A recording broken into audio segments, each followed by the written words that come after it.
યુદ્ધ વિરામ બાદ આજે સાંજે ભારતીય સેનાના સૈન્ય સંચાલન મહાનિદેશક ડીજીએમઓ લેફ્ટનન્ટ જનરલ રાજીવ ગઈ પાકિસ્તાનના સૈન્ય સંચાલન મહાનિદેશક સાથે ટેલિફોનિક વાતચીત થવાની સંભાવના છે।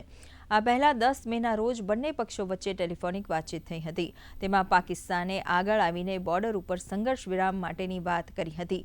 આજની વાતચીત દરમિયાન સરહદ પર સંઘર્ષ વિરામ અંગે આગળની રણનીતિ નિશ્ચિત થશે।